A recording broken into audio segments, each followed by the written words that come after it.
Você já parou para pensar que talvez o milagre que você tanto pediu não esteja a caminho, mas já tenha chegado? Hoje não é um dia comum. Não é apenas mais uma manhã, mais uma tarde ou mais uma noite em que você assiste a um vídeo e depois volta para a rotina como se nada tivesse acontecido. Hoje, enquanto você respira, algo do céu está se movendo ao seu favor. Há uma liberação acontecendo agora mesmo, invisível aos olhos humanos, mas estrondosa no mundo espiritual. O céu se alinhou, a espera acabou e aquilo que parecia distante está diante de você neste momento.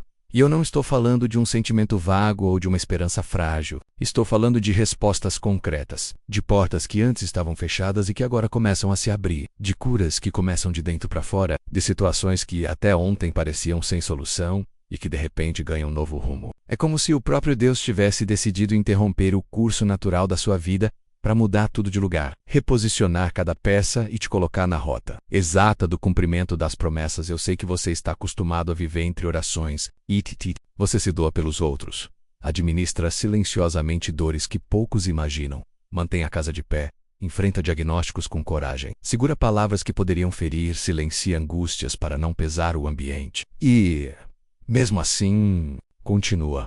Não porque a força seja sua, mas porque algo dentro de você ainda crê. Talvez você tenha se sentido em segundo plano. Não pela falta de pessoas ao seu redor, mas pela ausência de respostas. Você fez campanhas, jejuns, vigílias, e parecia que o céu estava em silêncio. Só que hoje eu preciso te dizer, houve um mover no alto que tocou a terra, e aquilo que parecia inalcançável já foi liberado. Não porque você gritou mais alto, mas porque, mesmo cansada, a sua fé nunca soltou a mão de Deus. Lembra da história? Ele não precisou que Jesus fosse até a casa dele. Ele apenas disse, basta uma palavra, e o meu servo será curado. E a cura aconteceu à distância. É isso que está acontecendo com você agora. Pela sua fé, mesmo ferida, o impossível se aproximou. E o que antes era só esperança começa a se transformar em realidade palpável. Por isso, neste momento eu te peco algo, não desconecte. Não permita que distrações roubem o que Deus está falando com você agora. As próximas palavras podem reacender aquilo que estava prestes a se apagar no seu coração. Hoje é o dia em que o céu invadiu a sua realidade. Hoje é o início de uma nova estação. Uma estação de leveza onde havia angústia, de paz onde havia confusão, de cura onde havia enfermidade. Quando eu penso nesse mover que acontece antes mesmo de podermos ver, lembro de um episódio marcante nas Escrituras. A história de Ana, mãe do profeta Samuel. Ana vivia um tempo de espera dolorosa. Ela orava, jejuava e derramava lágrimas diante de Deus por um filho que nunca vinha. A cada ano a espera parecia mais longa e as provocações que recebia só aumentavam. Mas em um dia específico, algo mudou. Ela se colocou diante do Senhor. Abriu o coração de forma tão verdadeira que já não havia mais máscaras nem formalidades. E sem ver nada ainda, ela se levantou daquele momento com um semblante transformado, porque no espírito ela já sabia. O céu havia se movido. A Bíblia diz que, depois disso, Deus se lembrou de Ana e a promessa se cumpriu. Mas perceba, o cumprimento começou no coração dela antes de qualquer sinal externo. Foi ali, no lugar secreto, que o milagre começou a tomar forma. E é assim com você. Talvez, até ontem, as circunstâncias tenham gritado que nada estava mudando. Mas hoje, o céu quer te lembrar que, assim como Ana, você já está vivendo o início do cumprimento, mesmo que ainda não tenha visto com os olhos naturais. O problema é que muitas vezes estamos tão focados na ausência visível que não percebemos os sinais sutis da presença de Deus. Você talvez esteja esperando o milagre estourar como um clarão, mas ele já começou no detalhe. Naquela conversa que trouxe paz, naquela força inesperada para levantar da cama, naquela porta que não se abriu, porque Deus estava te protegendo de algo que você nem sabia. E sabe por que isso é tão importante? Porque Deus não quer apenas mudar as circunstâncias externas. Ele quer te preparar por dentro para sustentar aquilo que vai colocar nas suas mãos. Ana não foi apenas mãe. Ela foi mãe de um profeta que marcaria a história de Israel. Da mesma forma, o que você vai receber não é uma bênção isolada. É algo que carrega propósito, que vai tocar outras vidas e transformar ambientes. Por isso, talvez a preparação tenha parecido longa. Deus estava formando em você estrutura emocional, discernimento espiritual e maturidade para sustentar o que está por vir. E agora, exatamente como aconteceu com Ana, é hora de perceber que a estação mudou. A espera não foi desperdício, foi investimento divino. Hoje, Ele está dizendo: levante-se como Ana. Mude o semblante. Creia que já começou, porque aquilo que eu prometi eu cumpro, e nada poderá impedir a obra que iniciei em você. Agora que entendemos que o milagre começa antes de ser visível, precisamos falar sobre algo essencial. Como viver quando o céu já liberou algo para você? Porque muitas vezes Deus libera, mas nós, por estarmos acostumados com a espera e a dor, continuamos agindo como se nada tivesse mudado. E é exatamente aí que muitos perdem o tempo da colheita. Se Ana tivesse continuado com o semblante triste, talvez não estivesse emocionalmente pronta para abraçar a promessa. E é assim conosco. A preparação de Deus nos leva a um ponto em que precisamos alinhar nossa postura àquilo que Ele já declarou. Isso significa mudar o olhar, a fala e até as nossas decisões.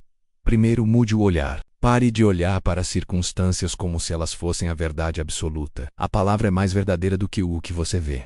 Se Deus disse que a cura chegou, que a restauração começou, que a provisão foi liberada, então comece a enxergar cada detalhe do seu dia como parte dessa resposta. Pode ser uma melhora pequena no quadro clínico, um diálogo que parecia impossível acontecer, um recurso inesperado. Tudo isso são sinais. Segundo, mude a fala. A Bíblia diz que a boca fala do que o coração está cheio. Se a boca que Deus já está agindo, não alimente conversas de rotistas. Não declare sobre-se frases que anulam a fé. Nada muda para mim, é sempre assim. Acho que Deus esqueceu de mim. Essas palavras são sementes, e a colheita delas pode impedir o avanço do que o Senhor já começou. Camisa declara: eu creio que o milagre já chegou. Estou vivendo o cumprimento das promessas de Deus, meu futuro é abençoado. Terceiro, mude as decisões. Quando acreditamos que algo mudou, nossas escolhas refletem essa crença. Se você crê que Deus está restaurando sua saúde, talvez seja a hora de ajustar hábitos para sustentar essa restauração. Se você crê que Ele está abrindo novas oportunidades, prepare-se para recebê-las menos. Atualize seu currículo, organize suas finanças, aprenda algo novo. Fé não é passividade, é movimento alinhado ao que Deus falou. E aqui está um ponto que precisa ficar gravado no seu coração. O inimigo não pode impedir que Deus libere o que é seu, mas ele vai tentar impedir que você perceba que já recebeu. Ele vai usar distrações, cansaço, desânimo e até conflitos desnecessários para roubar o foco do que Deus está fazendo. É por isso que Jesus tantas vezes disse: vigiai e orai, porque o que é espiritual exige atenção espiritual. Então, hoje, enquanto você ouve essa palavra, pergunte-se: minha postura está alinhada ao que eu digo crer? Porque a fé verdadeira se reflete no jeito que vivemos. E se Deus já liberou, você não precisa viver como alguém que ainda está esperando. Você pode viver como quem já está celebrando. Existe uma história no Evangelho de João que ilustra perfeitamente como Deus age no tempo exato. A ressurreição de Lázaro. Você provavelmente conhece o enredo. Lázaro era amigo próximo de Jesus e suas irmãs Marta e Maria mandaram avisar que ele estava doente. A expectativa natural era que Jesus fosse imediatamente até Betânia para curá-lo. Afinal, ele já havia curado desconhecidos à distância. Quanto mais um amigo tão querido. Mas, para a surpresa de todos, Jesus não foi imediatamente. Ele permaneceu onde estava por mais 2 dias. E nesse intervalo Lázaro morreu. Aos olhos humanos, era tarde demais. Quando Jesus finalmente chegou à cidade, Lázaro já estava no sepulcro havia 4 dias. Para Marta e Maria, a esperança havia sido enterrada junto com o irmão. E é aqui que entra o ponto central. O que parecia atraso era, na verdade, o cenário perfeito para uma revelação maior. Jesus disse a Marta: o teu irmão há de ressuscitar. E ela respondeu com a teologia correta, mas sem expectativa imediata: eu sei que ele vai ressuscitar na ressurreição do último dia. Foi então que Jesus declarou uma das frases mais poderosas de todo o Evangelho: eu sou a ressurreição e a vida. Quem crê em mim, ainda que morra, viverá. Perceba o que aconteceu. Marta acreditava num agir futuro. Jesus queria que ela visse o agir presente. E é isso que muitas vezes acontece conosco. Nós cremos que Deus pode agir um dia, mas Ele está dizendo: o tempo é agora. Eu já estou aqui. E quando eu chego, até o que morreu revive. Sequência da história você já sabe. Jesus vai até o túmulo, ordena que retirem a pedra e chama Lázaro pelo nome. E o morto sai vivo, restaurado, diante de todos. Não foi apenas uma cura, foi uma ressurreição. Não foi apenas uma resposta. Foi um testemunho que abalou toda a região e fortaleceu a fé de muitos. Agora traga isso para sua vida. Talvez haja coisas que você considera enterradas. Sonhos antigos, relacionamentos, ministérios, oportunidades. Aos seus olhos, já passou tempo demais. Mas Deus está dizendo: eu não perdi o controle. O que pareceu atraso foi preparação. Eu quis que ficasse claro que não foi a sua força, nem o acaso, mas a minha intervenção. O que aconteceu com Lázaro prova que o tempo de Deus não é apenas perfeito, ele é proposital. Quando ele age, ele não só resolve o problema, ele revela quem ele é. Marta e Maria não receberam apenas o irmão de volta, receberam uma revelação mais profunda de Jesus. E é isso que ele quer fazer com você. A resposta que está chegando não é apenas para te tirar de uma dificuldade, mas para te mostrar um lado de Deus que você ainda não conhecia. Quando Jesus chegou diante do túmulo de Lázaro, a primeira ordem que ele deu não foi: Lázaro, sai para fora. Antes disso, ele disse: tirem a pedra. Isso é muito significativo. Jesus tinha poder para ressuscitar Lázaro mesmo com a pedra no lugar, mas escolheu envolver as pessoas no processo. Isso nos ensina que muitas vezes, antes de vivermos o milagre, Deus nos chama a remover obstáculos que estão no caminho da manifestação dele. Aqui está um ponto fundamental: a pedra não era o milagre, mas era um impedimento para que todos pudessem ver o milagre acontecer. Na sua vida, essa pedra pode ter várias formas, menos mágoas guardadas, medo de se expor, incredulidade, conformismo, pecados não confessados ou até mesmo a relutância em deixar Deus mexer em áreas que você prefere manter escondidas.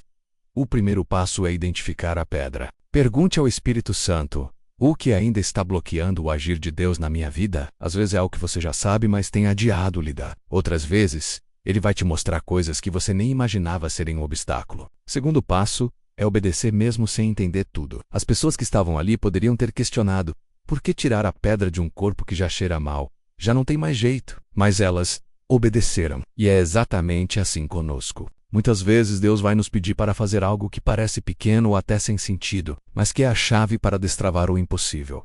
O terceiro passo é permitir que a luz entre. Quando a pedra foi removida, o túmulo que estava em trevas foi exposto à luz do dia. E é isso que acontece quando abrimos áreas da nossa vida para Deus. Onde havia escuridão, entra a luz. Onde havia morte, entra a vida. Onde havia silêncio, entra a voz de Jesus chamando pelo nosso nome. Talvez, neste momento, a pedra que você precisa remover seja o perdão que não foi liberado, o medo que tem paralisado decisões importantes, ou a incredulidade que se instalou depois de tantas tentativas frustradas. Pode ser que seja um relacionamento que precisa ser ajustado, um hábito que precisa ser deixado, ou até uma mudança na forma como você tem falado sobre o seu futuro. Aqui está algo que não podemos ignorar.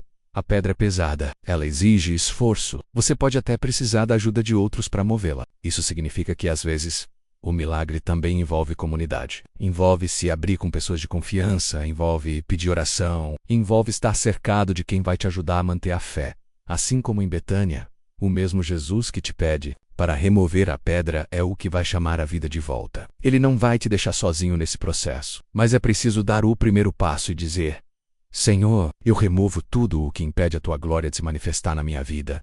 Depois que a pedra foi removida no túmulo de Lázaro, ainda havia um momento de silêncio. A cena era incomum. O cheiro da morte ainda estava no ar. O sepulcro aberto, as pessoas observando, sem saber exatamente o que iria acontecer. É assim também em nossa vida.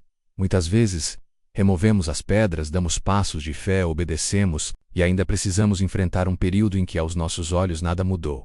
Esse intervalo é crucial. É nele que muitos desistem, porque esperam que a obediência traga resultados instantâneos. Mas o agir de Deus nem sempre se manifesta na velocidade que imaginamos. Às vezes ele trabalha camadas invisíveis antes de mostrar o que está fazendo. Aqui está a chave.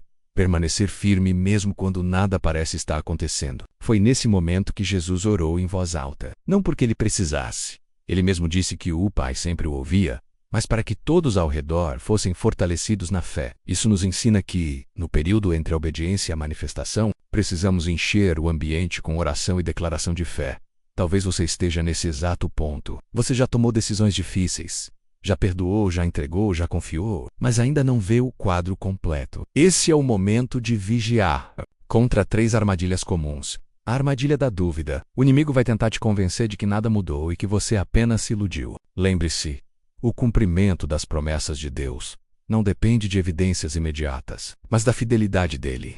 A armadilha da pressa. Tentar forçar uma solução humana para acelerar o processo pode colocar tudo a perder. O que é gerado fora do tempo de Deus não sustenta o propósito dele. A armadilha do isolamento.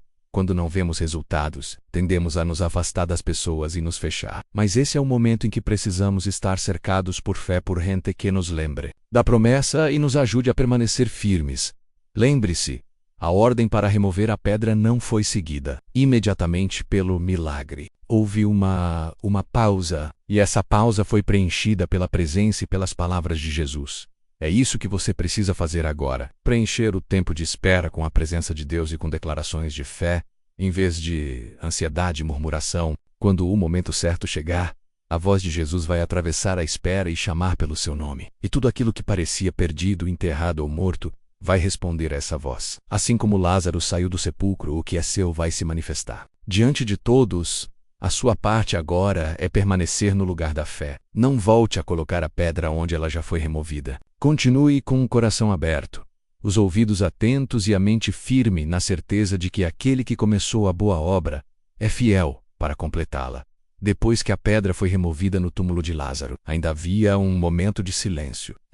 Era incomum, o cheiro da morte ainda estava no ar. O sepulcro aberto, as pessoas observando, sem saber exatamente o que iria acontecer. É assim também em nossa vida. Muitas vezes removemos as pedras, damos passos de fé, obedecemos e precisamos enfrentar um período em que aos nossos olhos nada mudou. Esse intervalo é crucial. É nele que muitos desistem, porque esperam que a obediência traga resultados instantâneos. Mas o agir de Deus nem sempre se manifesta na velocidade que imaginamos. Às vezes ele trabalha camadas invisíveis antes de mostrar o que está fazendo. Aqui está a chave. Permanecer firme mesmo quando nada parece estar acontecendo. Foi nesse momento que Jesus orou em voz alta. Não porque ele precisasse. Ele mesmo disse que o Pai sempre o ouvia, mas para que todos ao redor fossem fortalecidos na fé. Isso nos ensina que, no período entre a obediência e a manifestação, precisamos encher o ambiente com oração e declaração de fé. Talvez você esteja nesse exato ponto. Você já tomou decisões difíceis. Já perdoou, já entregou, já confiou, mas ainda não vê o quadro completo. Esse é o momento de vigiar contra 3 armadilhas comuns. A armadilha da dúvida. O inimigo vai tentar te convencer de que nada mudou e que você apenas se iludiu. Lembre-se, o cumprimento das promessas de Deus não depende de evidências imediatas, mas da fidelidade dele. A armadilha da pressa. Tentar forçar uma solução humana para acelerar o processo pode colocar tudo a perder. O que é gerado fora do tempo de Deus não sustenta o propósito dele. A armadilha do isolamento. Quando não vemos resultados, tendemos a nos afastar das pessoas e nos fechar. Mas esse é o momento em que precisamos estar cercados por fé, por gente que nos lembre da promessa e nos ajude a permanecer firmes. Lembre-se, a ordem para remover a pedra não foi seguida imediatamente pelo milagre. Houve uma pausa, e essa pausa foi preenchida pela presença e pelas palavras de Jesus. É isso que você precisa fazer agora. Preencher o tempo de espera com a presença de Deus e com declarações de fé, em vez de ansiedade e murmuração. Quando o momento certo chegar, a voz de Jesus vai atravessar a espera e chamar pelo seu nome. E tudo aquilo que parecia perdido, enterrado ou morto, vai responder essa voz. Assim como Lázaro saiu do sepulcro, o que é seu vai se manifestar diante de todos. A sua parte agora é permanecer no lugar da fé. Não volte a colocar a pedra onde ela já foi removida. Continue com o coração aberto, os ouvidos atentos e a mente firme na certeza de que aquele que começou a boa obra é fiel para completá-la.